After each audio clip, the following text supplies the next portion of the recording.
नारायणाय विहाय वासुदेवाय धीमहि तन्नो विष्णु प्रचोदयात्।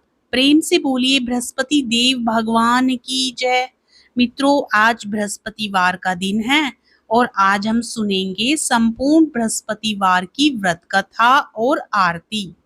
गुरुवार के दिन प्रातःकाल उठकर स्नान आदि करने के बाद व्रत का संकल्प लेना चाहिए। इसके बाद भगवान विष्णु जी और बृहस्पति देव का ध्यान करें।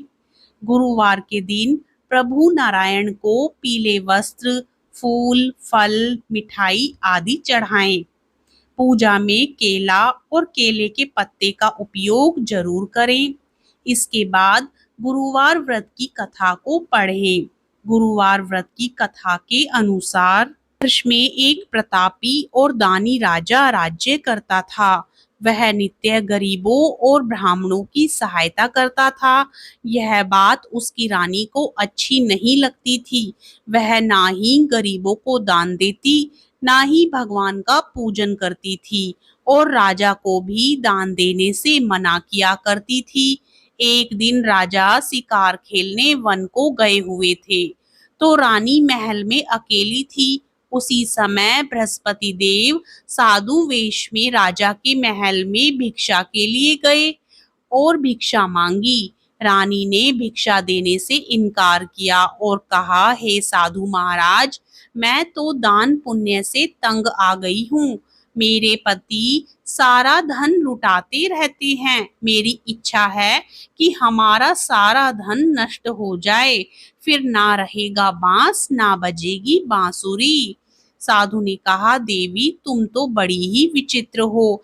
धन संतान तो सभी चाहते हैं, पुत्र और लक्ष्मी तो पापी के घर भी होने चाहिए। यदि तुम्हारे पास अधिक धन है तो भूखों को भोजन दो, प्यासों के लिए प्याऊ बनवाओ, मुसाफिरों के लिए धर्मशालाएं खुलवाओ। जो निर्धन अपनी कुंवारी कन्याओं का विवाह नहीं करा सकते, उनका विवाह करा दो। ऐसे और कई काम हैं जिनके करने से तुम्हारा यश लोक परलोक में फैलेगा। परंतु रानी पर उपदेश का कोई प्रभाव ना पड़ा। वह बोली, महाराज आप मुझे कुछ न समझाएं। मैं ऐसा धन नहीं चाहती जो हर जगह बांटती फिरूं।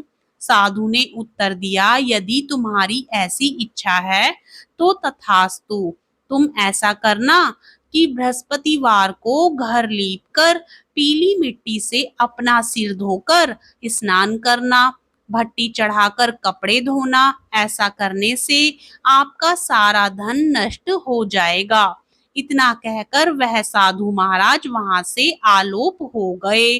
साधु के अनुसार कई बातों को पूरा करते हुए रानी को केवल 3 बृहस्पतिवार ही बीते थे कि उसकी समस्त धन संपत्ति नष्ट हो गई। भोजन के लिए राजा का परिवार तरसने लगा। एक दिन राजा ने रानी से बोला कि हे रानी, तुम यहीं रहो, मैं दूसरे देश को जाता हूँ, क्योंकि यहाँ पर सभी लोग मुझे जानते हैं, इसलिए मैं कोई छोटा कार्य नहीं कर सकता। ऐसा कहकर राजा परदेश चला गया। वहां वह जंगल से लकड़ी काट कर लाता और शहर में बेचता। इस तरह वह अपना जीवन व्यतीत करने लगा। इधर राजा के परदेश जाते ही रानी और दासी दुखी रहने लगी। एक बार जब रानी और दासी को 7 दिन तक बिना भोजन के रहना पड़ा, तो रानी ने अपनी दासी से कहा, हे दासी, पास ही के नगर में मेरी बहन रहती है, वह बड़ी धनवान है, तू उसके पास जा और कुछ ले आ, ताकि थोड़ी बहुत गुजर बसर हो जाए। दासी रानी की बड़ी बहन के पास गई। उस दिन गुरुवार था और रानी की बहन उस समय बृहस्पतिवार व्रत की कथा सुन रही थी। दासी ने रानी की बहन को अपनी रानी का संदेश दिया, लेकिन रानी की बड़ी बहन ने कोई उत्तर नहीं दिया। जब दासी को रानी की बहन से कोई उत्तर नहीं मिला तो वह बहुत दुखी हुई और उसे क्रोध भी आया। दासी ने वापस आकर रानी को सारी बात बता दी। सुनकर रानी ने अपने भाग्य को कोसा। उधर रानी की बहन ने सोचा कि मेरी बहन की दासी आई थी, परंतु मैं उससे नहीं बोली, इससे वह बहुत दुखी हुई होगी। कथा सुनकर और पूजन समाप्त करके वह अपनी बहन के घर आई और कहने लगी, हे बहन, मैं बृहस्पतिवार का व्रत कर रही थी, तुम्हारी दासी मेरे घर आई थी, परंतु जब तक कथा होती है तब तक ना तो उठते हैं और ना ही बोलते हैं, इसलिए मैं नहीं बोली। कहो दासी क्यों गई थी? रानी बोली, बहन तुमसे क्या छिपाऊं, हमारे घर में खाने तक को अनाज नहीं था। ऐसा कहते कहते रानी की आंखें भर आई। उसने दासी समेत पिछले 7 दिनों से भूखे रहने तक की बात अपनी बहन को विस्तार पूर्वक सुना दी। रानी की बहन बोली, देखो बहन, भगवान बृहस्पति देव सबकी मनोकामना को पूर्ण करते हैं। देखो, शायद तुम्हारे घर में अनाज रखा हो। पहले तो रानी को विश्वास नहीं हुआ, पर बहन के आग्रह करने पर उसने अपनी दासी को अंदर भेजा तो उसे सचमुच अनाज से भरा एक घड़ा मिल गया। यह देखकर दासी को बड़ी हैरानी हुई। दासी रानी से कहने लगी, हे रानी, जब हमको भोजन नहीं मिलता तो हम व्रत ही तो करते हैं, इसलिए क्यों ना इनसे व्रत और कथा की विधि पूछ ली जाए ताकि हम भी व्रत कर सकें।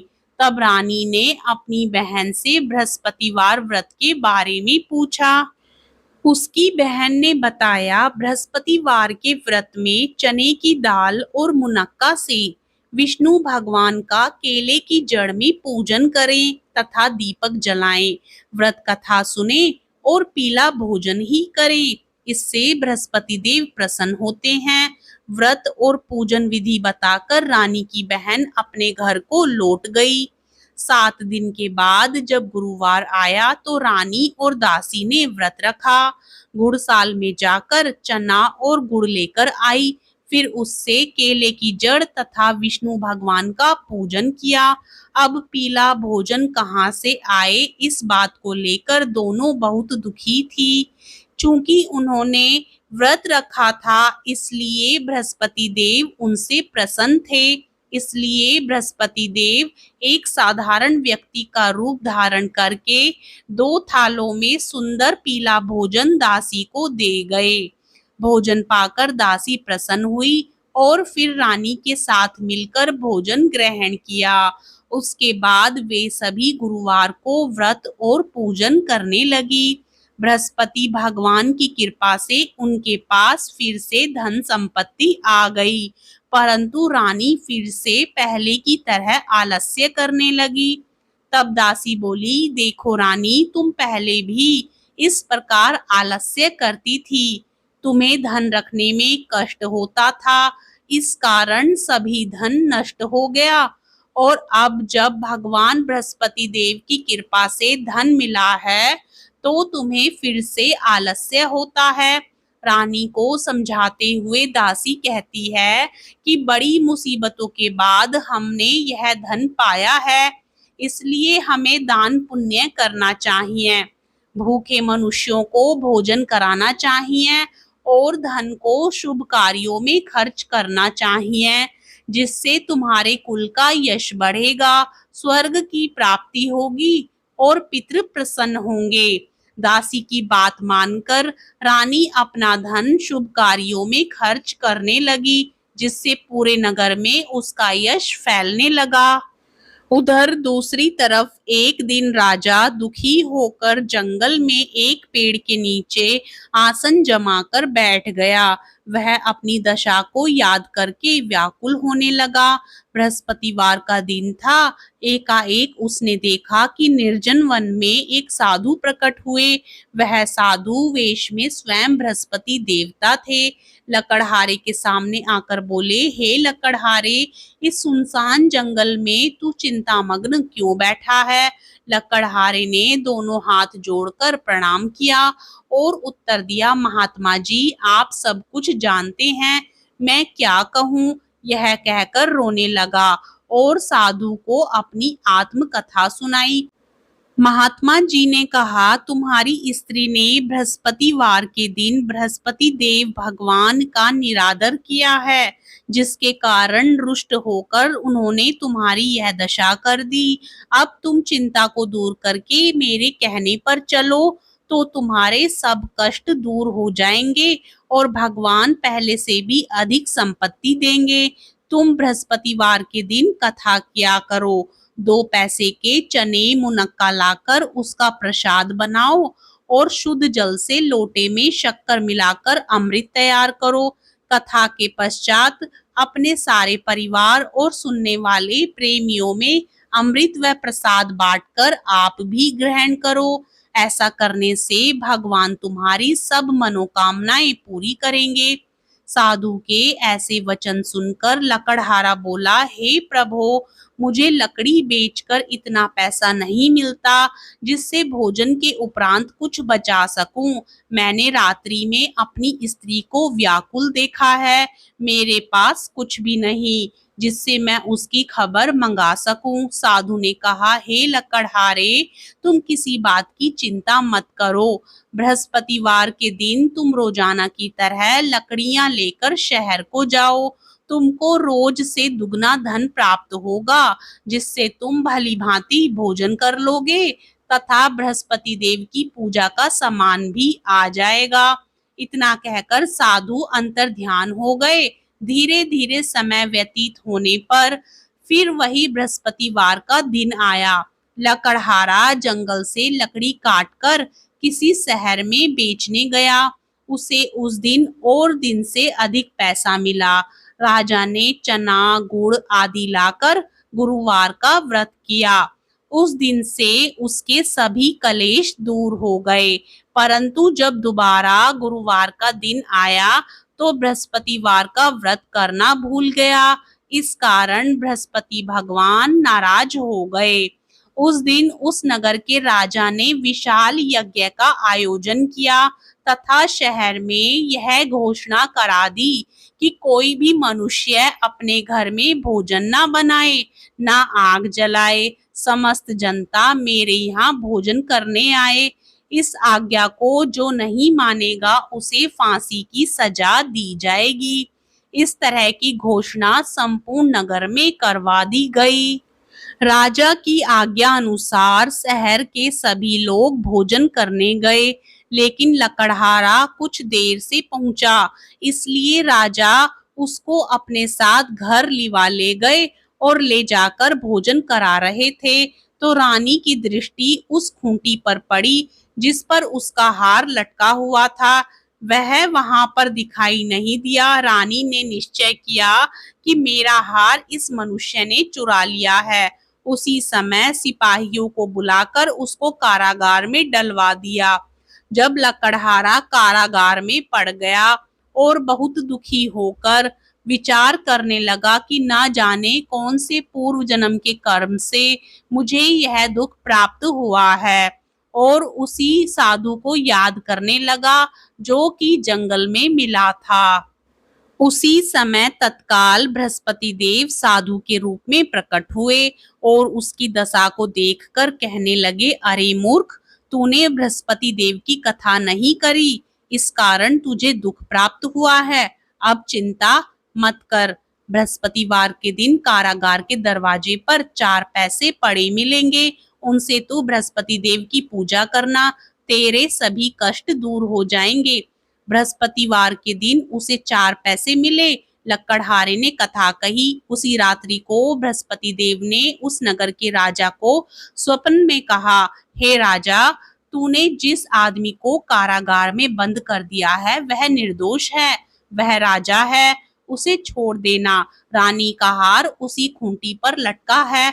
अगर तू ऐसा नहीं करेगा तो मैं तेरे राज्य को नष्ट कर दूंगा। इस तरह रात्रि के स्वप्न को देखकर राजा प्रातःकाल उठा और खूंटी पर हार देखकर लकड़हारे को बुलाकर क्षमा मांगी तथा लकड़हारे को योग्य सुंदर वस्त्र आभूषण देकर विदा कर दिया। बृहस्पति देव की आज्ञा अनुसार लकड़हारा अपने नगर को चल दिया। राजा जब अपने नगर के निकट पहुंचा तो उसे बड़ा आश्चर्य हुआ। नगर में पहले से अधिक बाग, तालाब, कुएं तथा बहुत सी धर्मशाला, मंदिर आदि बन गई हैं। राजा ने पूछा, यह किसका बाग और धर्मशाला है? तब नगर के सब लोग कहने लगे, यह सब रानी और बांदी के हैं। तो राजा को आश्चर्य हुआ और गुस्सा भी आया। जब रानी ने यह खबर सुनी कि राजा आ रहे हैं, तो उन्होंने बांदी से कहा कि हे दासी, देख राजा हमको कितनी बुरी हालत में छोड़ गए थे। हमारी ऐसी हालत देखकर वह लौट न जाएं, इसलिए तू दरवाजे पर खड़ी हो जा। आज्ञा अनुसार दासी दरवाजे पर खड़ी हो गई। राजा आए तो उन्हें अपने साथ लिवा लाई। तब राजा ने क्रोध करके अपनी रानी से पूछा कि यह धन तुम्हें कैसे प्राप्त हुआ है? तब उन्होंने कहा, हमें यह सब धन बृहस्पति देव के इस व्रत के प्रभाव से प्राप्त हुआ है। तब राजा ने निश्चय किया कि 7 रोज बाद तो सभी बृहस्पति देव का पूजन करते हैं, परंतु मैं प्रतिदिन दिन में 3 बार कहानी तथा रोज व्रत किया करूंगा। अब हर समय राजा के दुपट्टे में चने की दाल बंधी रहती तथा दिन में 3 बार कहानी कहता। एक रोज राजा ने विचार किया कि चलो अपनी बहन के यहाँ हो आते हैं। इस तरह निश्चय कर राजा घोड़े पर सवार हो अपनी बहन के यहाँ चलने लगा। मार्ग में उसने देखा कुछ आदमी एक मुर्दे को लिए जा रहे हैं। उन्हें रोककर राजा कहने लगा, अरे भाइयों, मेरी बृहस्पति देव की कथा सुन लो। वे बोले, लो हमारा तो आदमी मर गया है, इसको अपनी कथा की पड़ी है। परंतु कुछ आदमी बोले, अच्छा कहो, हम तुम्हारी कथा भी सुनेंगे। राजा ने दाल निकाली और जब कथा आधी हुई थी कि मुर्दा हिलने लग गया, और जब कथा समाप्त हो गई तो राम राम करके मनुष्य उठकर खड़ा हो गया। आगे मार्ग में उसे एक किसान खेत में हल चलाता मिला। राजा ने उसे देख और उससे बोले, अरे भैया, तुम मेरी बृहस्पतिवार की कथा सुन लो। किसान बोला, जब तक मैं तेरी कथा सुनूंगा तब तक 4 हरैया जोत लूंगा। जा अपनी कथा किसी और को सुनाना। इस तरह राजा आगे चलने लगा।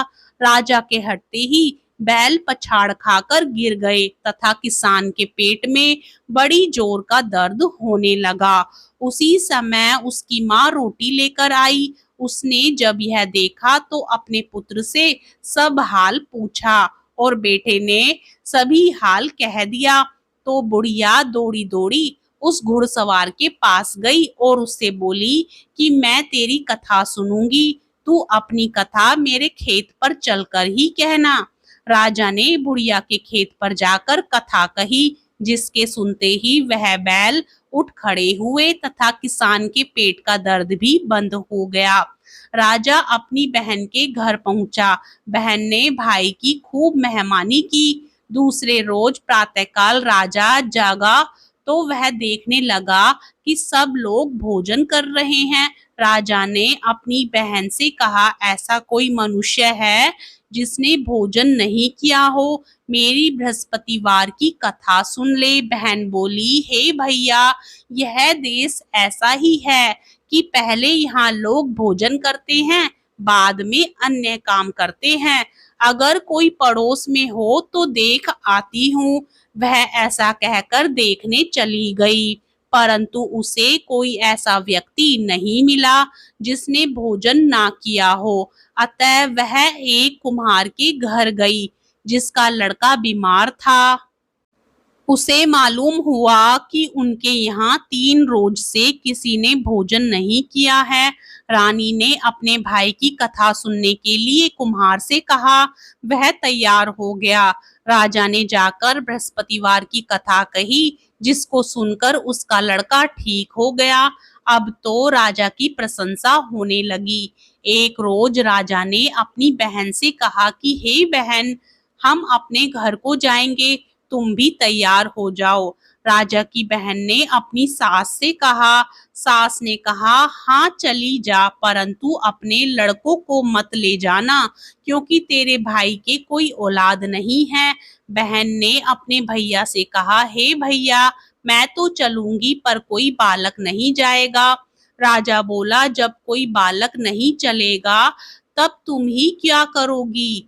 बड़े दुखी मन से राजा अपने नगर को लौट आया। राजा ने अपनी रानी से कहा, हम निर्वंशी हैं, हमारा मुंह देखने का धर्म नहीं है, और कुछ भोजन आदि भी नहीं किया। रानी बोली, हे प्रभु, बृहस्पति देव ने हमें सब कुछ दिया है, वह हमें औलाद अवश्य देंगे। उसी रात को बृहस्पति देव ने राजा से स्वप्न में कहा, हे राजा उठ, सभी सोच त्याग दे, तेरी रानी गर्भ से है। राजा की यह बात सुनकर बड़ी खुशी हुई। 9वें महीने में उसके गर्भ से एक सुंदर पुत्र पैदा हुआ। तब राजा बोला, हे रानी, स्त्री बिना भोजन के रह सकती है, पर बिना कहे नहीं रह सकती। जब मेरी बहन आए तो तुम उससे कुछ मत कहना। रानी ने सुनकर हाँ कर दिया। जब राजा की बहन ने यह शुभ समाचार सुना तो वह बहुत खुश हुई तथा बधाई लेकर अपने भाई के यहाँ आई। तभी रानी ने कहा, घोड़ा चढ़कर तो नहीं आई, गधा चढ़ी आई। राजा की बहन बोली, भाभी, मैं इस प्रकार ना कहती तो तुम्हें औलाद कैसे मिलती। बृहस्पति देव ऐसे ही हैं, जिसके मन में कामनाएं हैं सभी को पूर्ण करते हैं। जो सद्भावना पूर्वक बृहस्पतिवार का व्रत करता है एवं कथा पढ़ता है अथवा सुनता है, दूसरों को सुनाता है, बृहस्पति देव उसकी सभी मनोकामना पूर्ण करते हैं। भगवान बृहस्पति देव सदा उसकी रक्षा करते हैं। संसार में जो मनुष्य सद्भावना से भगवान जी का पूजन व्रत सच्चे हृदय से करते हैं तो उनकी सभी मनोकामनाएं पूर्ण करते हैं। जैसी सच्ची भावना से रानी और राजा ने उनकी कथा का गुणगान किया तो उनकी सभी इच्छाएं बृहस्पति देव जी ने पूर्ण की थी। इसलिए पूर्ण कथा सुनने के बाद प्रसाद लेकर जाना चाहिए। हृदय से उसका मनन करते हुए जयकारा बोलना चाहिए। बोलो बृहस्पति देव की जय, भगवान विष्णु की जय। बृहस्पतिवार की व्रत कथा सुनने के बाद आरती भी जरूर सुननी चाहिए। आरती को पूर्ण श्रद्धा और विश्वास के साथ श्रवण करें। जय बृहस्पति देवा, ओम जय बृहस्पति देवा, छिन छिन भोग लगाऊं कदली फल मेवा। ओम जय बृहस्पति देवा, जय बृहस्पति देवा, तुम पूर्ण परमात्मा, तुम अंतर्यामी, जगत पिता जगदीश्वर, तुम सबके स्वामी। ओम जय बृहस्पति देवा, चरणामृत निज निर्मल, सब पातक हरता, सकल मनोरथ दायक, कृपा करो भरता। ओम जय बृहस्पति देवा, तन मन धन अर्पण कर, जो जन शरण पड़े, प्रभु प्रकट तब होकर आकर द्वार खड़े।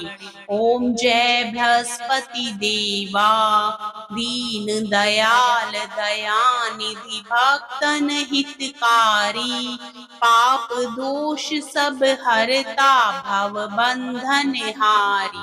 ओम जय बृहस्पति देवा, सकल मनोरथ दायक, सब संशय हारो, विषय विकार मिटाओ, संतन सुखकारी। ओम जय बृहस्पति देवा, जो कोई आरती तेरी प्रेम सहित गावे, जेठानंद आनंद कर सो निश्चय पावे। ओम जय बृहस्पति देवा, जय बृहस्पति देवा। सब बोलो विष्णु भगवान की जय, बोलो बृहस्पति देव भगवान की जय।